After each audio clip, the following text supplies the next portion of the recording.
Temos várias perguntas, começando com o monge Ryozan. Obrigado pelo momento de meditação, tomou consciência, alegria que tocou no espaço. Estamos refletindo sobre a morte num dia ensolarado e talvez não seja tão ambíguo.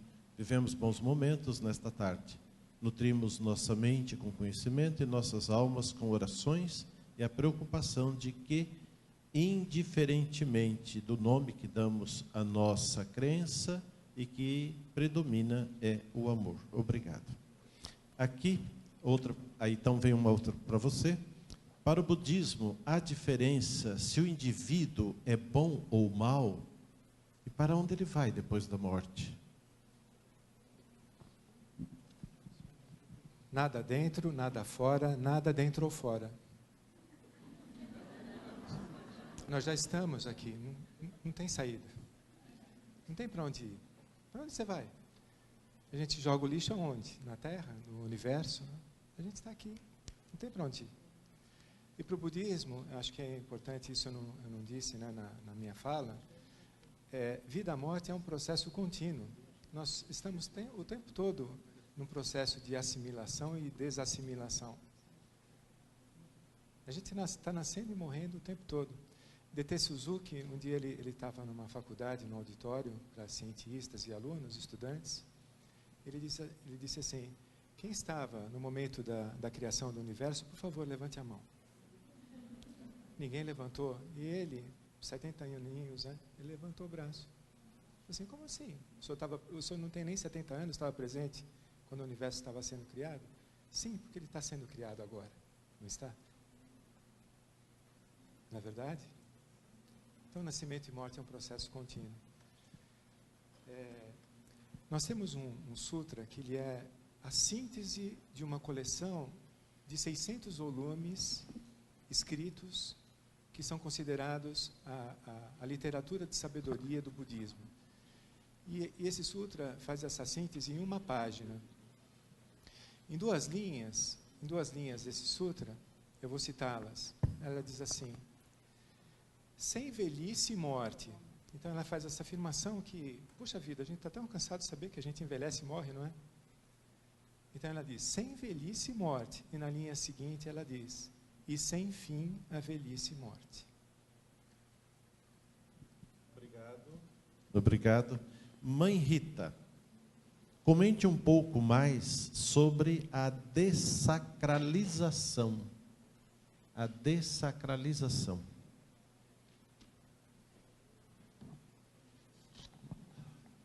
Bom, quando o iniciado é sacralizado, né? Então ele passa por um rito, ele passa por um período de recolhimento e ele recebe alguns sinais em seu corpo, né? Com alguns axés, como a gente chama, algumas coisas que fazem a ligação do seu corpo ao orixá, à sua ancestralidade. E a dessacralização é exatamente modificar esses sinais e retirar esses axés que são colocados. Por isso que é tão necessária a presença do sacerdote no hospital, no falecimento.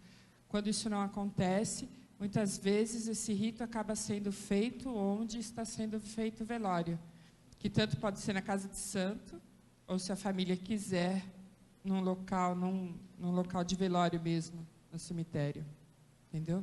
Mas geralmente o ideal é que isso seja feito no hospital, tá? É isso. De forma bem simples é isso. Obrigado, Davi. Rúmel, por que a interdição de cremar o corpo morto? Por que não cremar? Olha, toda religião tem um dogma, né? Então, o dogma é volte à terra, né? Agora, a sorte de quem é Bahá'í é o seguinte, como não tem certo ou errado, no sentido de só Deus julga, se você quiser cremar o teu corpo, você crema, depois Deus vai julgar se você fez coisa certa ou errada. Agora, o dogma é esse, né? não vai, ninguém tem o direito de te punir ou te julgar se você, teoricamente, se você fugir do dogma. Mas o dogma é uma orientação dentro de um contexto histórico. Outra coisa do Bahá'í é o seguinte, a crença de que todos os profetas são mensageiros de Deus. O profeta Bahá'u'lláh, que os Bahá'ís acreditam, ele é passageiro.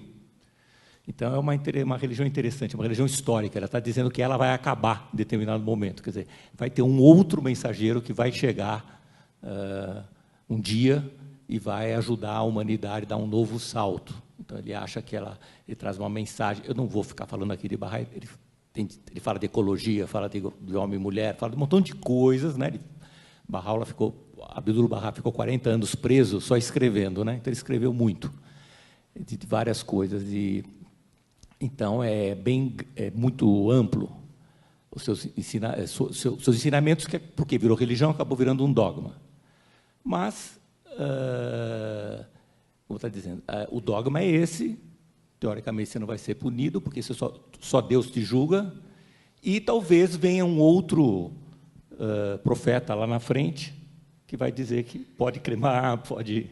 Outras coisas que ele falou também que eu mesmo acho que talvez não cabe mais no mundo atual, assim, mesmo que tenha passado só 150 anos do que ele escreveu, 100 anos, mas que como dogma religioso, ou você aceita, ou você rompe e há problema teu com Deus depois, ou você espera um novo profeta. Obrigado. Agora, Sheikh, tem aqui uma coletânea para ti. Você vai se Vou resgatar todos os meus 10 minutos agora. Agora vai. Por que não cremar? Na tradição islâmica, primeira pergunta, que é a mesma para o Davi. Tem uma pessoa que quer saber se é possível realizar necrópsia ou no ML em caso de morte violenta ou sem diagnóstico. Segundo, se o corpo é sagrado, como explicar a mutilação ao próprio corpo causada pelos homens, bombas? Você não tem bomba embaixo dessa sua roupa, não? Levanta aí, faz favor. Ai, não tem.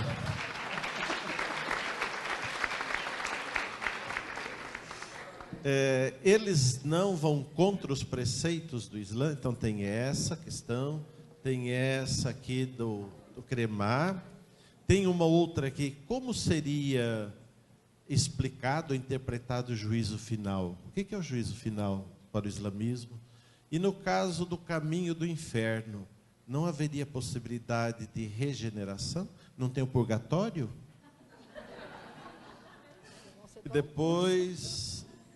depois tem uma outra aqui que sai fora do foco. Eu vou ler a pergunta, mas eu acredito que está fora do foco, não é? Que sobre a morte e tudo isso, mas eu vou ler a pergunta. Não vejo mulheres nas adorações e orações. Como é a participação da mulher na religião? Essa é uma pergunta que a gente julga aqui que está fora, mas está dentro daqui. É uma pergunta para você. Isso. E como aqui? A oração fúnebre, isso. E tem mais duas perguntas aqui para depois a gente passando. Bom, sobre a cremação, como nós falamos, o versículo onde Deus diz que Deus criou o ser humano nobre, então o ser humano ele é digno, o corpo dele é nobre, vivo ou morto, então não pode mutilar, nem vivo, nem morto, por isso que não pode... cirurgias plásticas desnecessárias, são simplesmente sem necessidade de saúde, de necessidade, isso é proibido.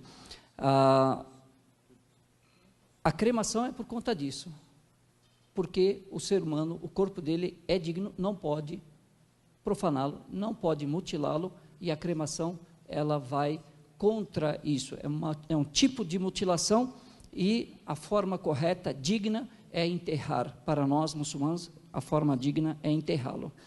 Quanto à questão da necrópsia, também, ela, se não for necessária, exigida por uma autoridade, ela não pode acontecer a necrópsia, a não ser que um legista ou tenha uma morte trágica ou uma morte suspeita e haja suspeita sobre isso, aí sim é permitido. Fora isso, se puder evitar, melhor, porque dá-se como mutilação. A doação não é tida como mutilação, por quê? Não é profanação, por quê? Porque o ato é um ato de compaixão, de caridade, de misericórdia. Então, é diferente da mutilação, da automutilação e assim por diante. A automutilação, quando pergunta-se, é a questão do homem-bomba ou até das pessoas se debaterem, baterem na testa, baterem no corpo. Isso é proibido também, porque é um tipo também de profanação da dignidade e vai contra a honra e a dignidade do ser humano, através da qual Deus criou esse ser humano. Então, não pode bater na testa, porque essa parte é a parte mais nobre do ser humano, por isso que a gente, quando vamos orar, nós colocamos a parte mais nobre do corpo do ser humano na parte mais baixa, em humildade a Deus. E isso tudo que eu falei aqui é para o homem e para a mulher.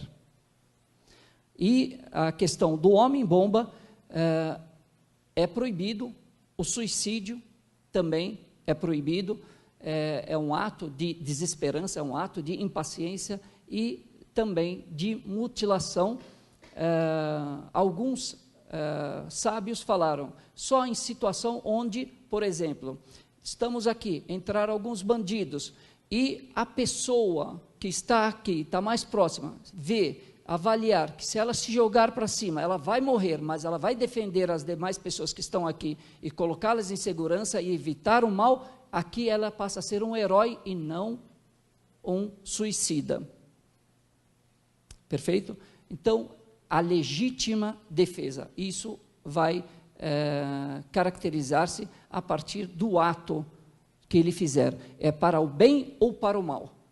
Então, o objetivo vai definir se ele é um mártir ou ele é um suicida e assim por diante. Então, e ele prestará contas a Deus no dia de juízo final. Quanto à questão das mulheres, elas participam sim, porém elas não são obrigadas a frequentar as mesquitas, mas elas fazem os mesmos rituais em casa, nos lugares onde elas estiverem, elas não são obrigadas a irem às mesquitas, elas têm a liberdade de ir, mas os homens são obrigados. Por quê? Porque o homem, ele é obrigado a sustentar a mulher financeiramente, fisicamente, emocionalmente e espiritualmente, intelectualmente. Então, ele tem que buscar conhecimento e trazer conhecimento para casa, e se ele não fizer isso, não sustentar a mulher, nesses 3 aspectos, ela é obrigada a sair de casa e buscar conhecimento, mesmo passando por cima do pai, da mãe, de todos, porque a obrigação, adquirir conhecimento é uma obrigação de todo muçulmano e muçulmana. Ninguém está acima dessa regra de Deus. Então, ninguém pode proibir a mulher de buscar esse tipo de adoração e esse conhecimento. A outra... Ficou o quê? Não vejo. Cremar foi? O juízo final. Espero que todos passemos bem. Nós acreditamos... Chega no dia de juízo final, para nós, as pessoas boas ou que tiveram más ações, a maior parte das pessoas tem medo, não do que elas fizeram ou que está por vir, mas pelo desconhecido. Então, as pessoas têm medo. A criança, quando nasce, ela chora porque ela está vindo para um lugar desconhecido. E a pessoa, quando vai para o outro lugar, para o outro plano, depois dessa vida, ela não conhece. Então, o medo é do desconhecido. Até pessoas serenas, pessoas em vida que foram muito boas, chega na hora, elas têm um pouco de medo do desconhecido. E quando nós dizemos que a pessoa, depois que acabar, vem o apocalipse, acabar o mundo, todas as pessoas ressuscitarão, seus corpos ressuscitarão como eram, e a alma virá até o corpo, e todos estarão no mesmo plano para serem julgados por Deus, e Deus, depende da ação de cada um, tudo será analisado, todas as suas ações serão balançadas, e se as más ações prevalecerem, essa pessoa está à mercê de Deus. Se Ele quiser puni-la, Ele pune; se Ele quiser perdoá-la, Ele perdoa. Porém, as pessoas que tiverem as boas ações, morreram crendo em Deus e de acordo com as leis de Deus, a pessoa, ela vai para o paraíso, entra eternamente. Agora, o purgatório, isso depende de Deus, se Ele vai perdoar a pessoa ou não. Amém.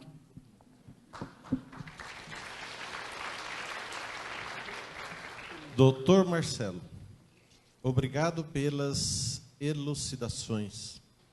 Trabalho em UTI.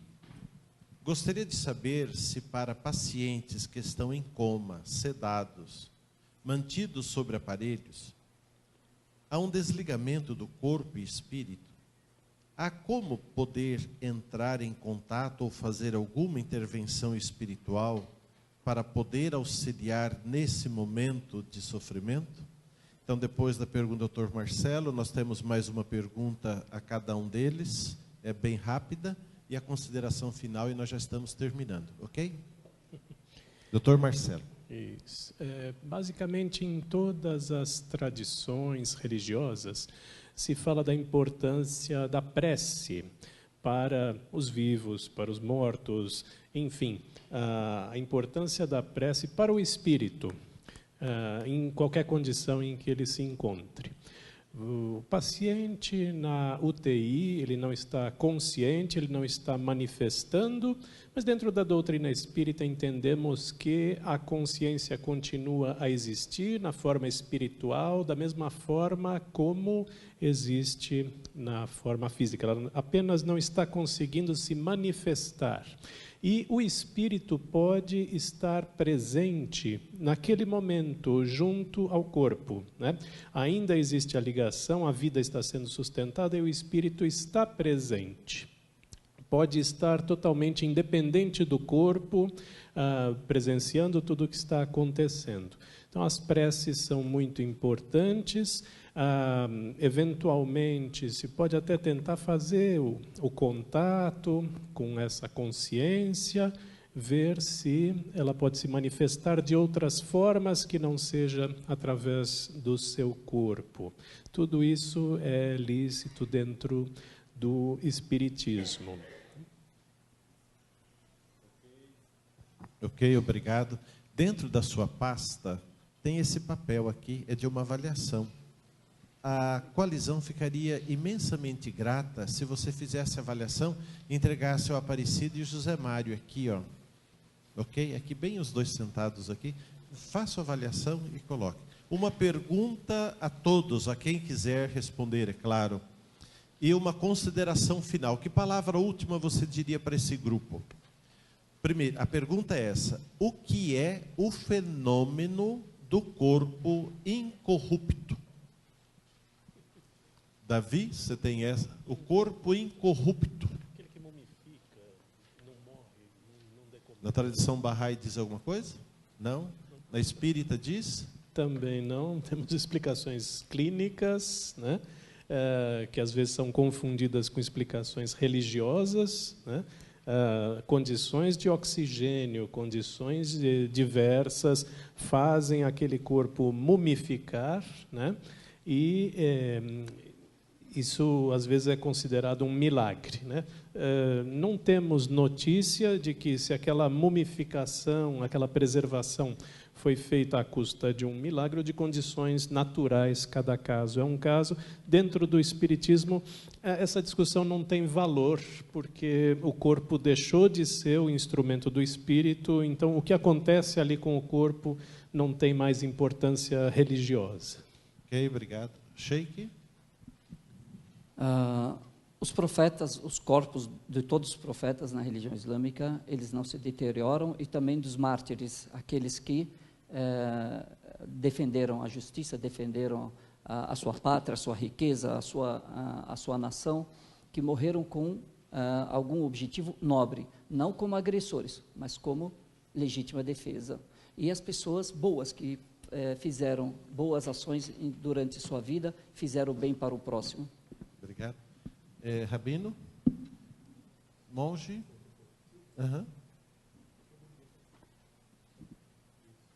Alô? Para o budismo, tudo é impermanente.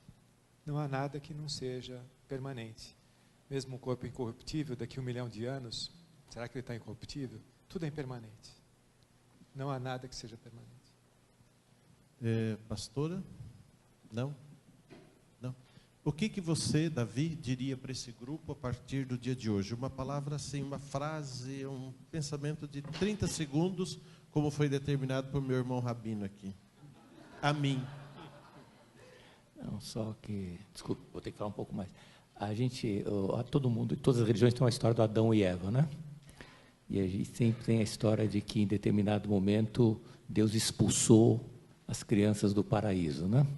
Mas as crianças estavam chegando a fazer perguntas, a descobrir a sexualidade, a fazer inquisições, e na interpretação Bahá'í, Deus, como bom pai, mandou as crianças cair na vida, né? Sair de casa, e ele, como bom pai, vai estar aqui esperando eles e torcendo pelo seu sucesso. Então, a única mensagem que eu tenho é essa: Deus é amor, nós estamos aqui para encontrá-lo e não temos que temer nada quando nós morrermos. Só isso.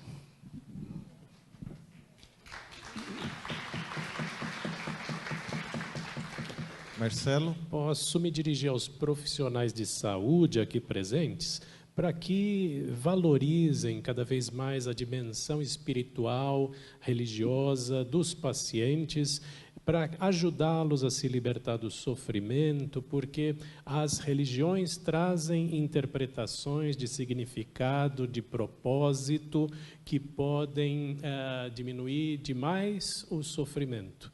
Então, nós precisamos nos empenhar em valorizar o que cada religião trouxer, enquanto profissionais de saúde, entender as necessidades do paciente, dos familiares, tentando cultivar sempre essa dimensão.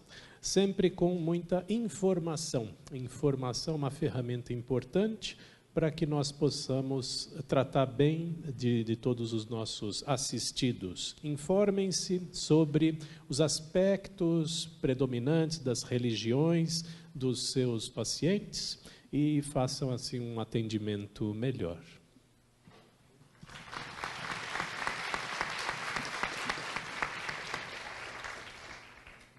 Gostaria de participar, meus irmãos aqui, 2 mensagens. A primeira, o profeta Muhammad, que a paz de Deus seja com ele, que os demais profetas diz: faça para a sua vida como se fosse viver eternamente.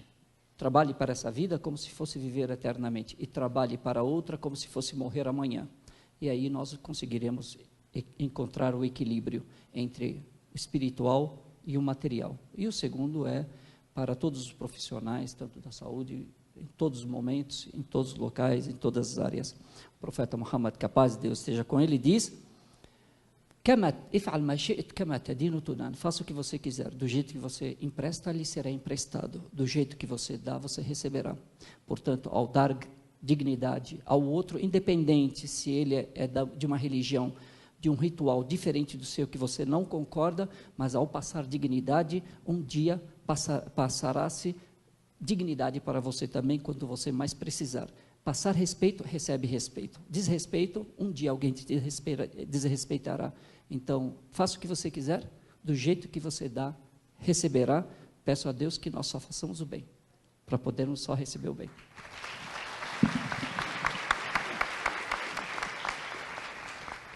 Rabino?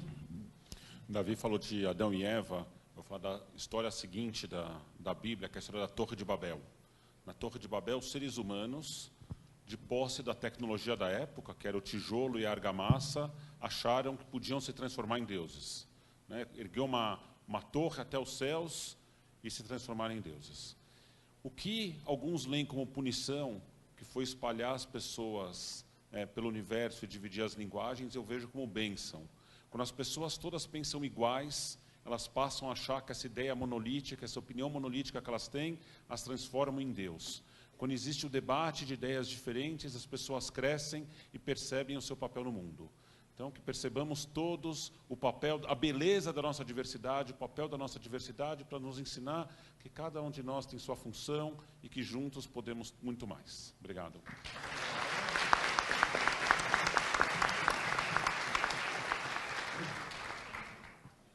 O mestre zen budista medieval, Gensha Shibi, ele dizia o seguinte: se você percebe, as coisas são como são. Se você não percebe, as coisas são como são. A morte, acho que é assim, porque é um processo que vai acontecer.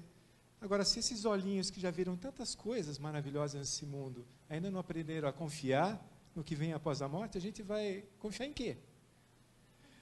Swami Tilak, ele dizia assim, para a criança que ainda está no útero materno, no seio materno, o leite já está sendo preparado.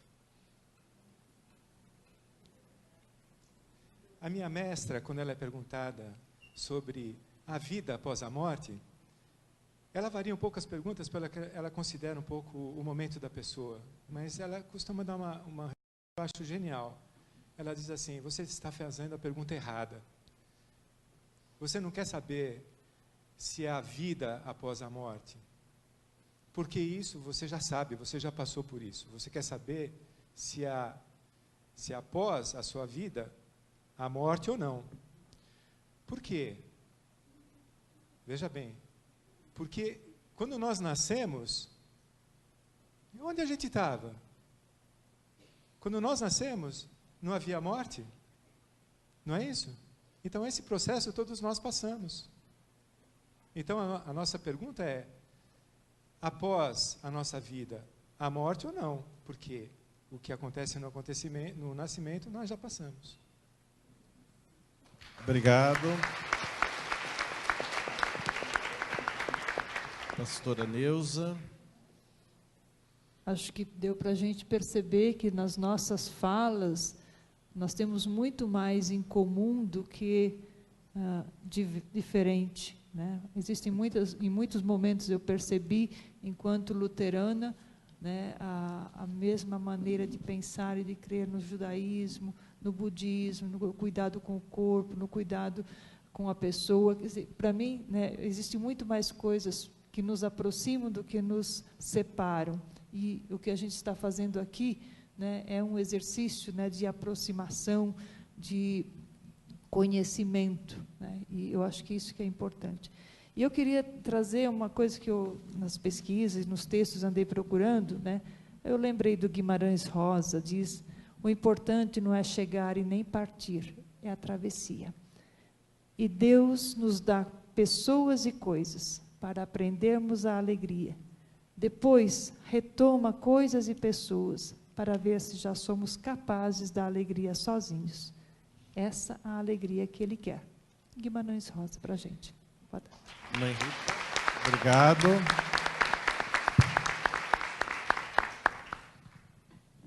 Bom, quando nascemos, a única certeza que temos é que um dia vamos partir daqui. O que vai acontecer entre o nosso início de vida e o término desta vida aqui, vai depender das escolhas que fizermos. Mas para que essas escolhas tenham direções que sejam proveitosas para cada um de nós, nós necessitamos, acho que, de algumas coisinhas, né? Além do amor e da dedicação, né? Nós precisamos também do respeito e da dignidade. E eu vou deixar aqui como uma última frase para vocês, uma frase que o mentor da casa onde eu frequento, o cacique Pena Vermelha, ele deixou para a gente como lema, que é, seja humilde com a humanidade para alcançar a luz na eternidade.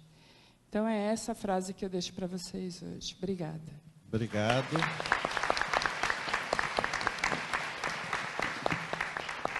Aos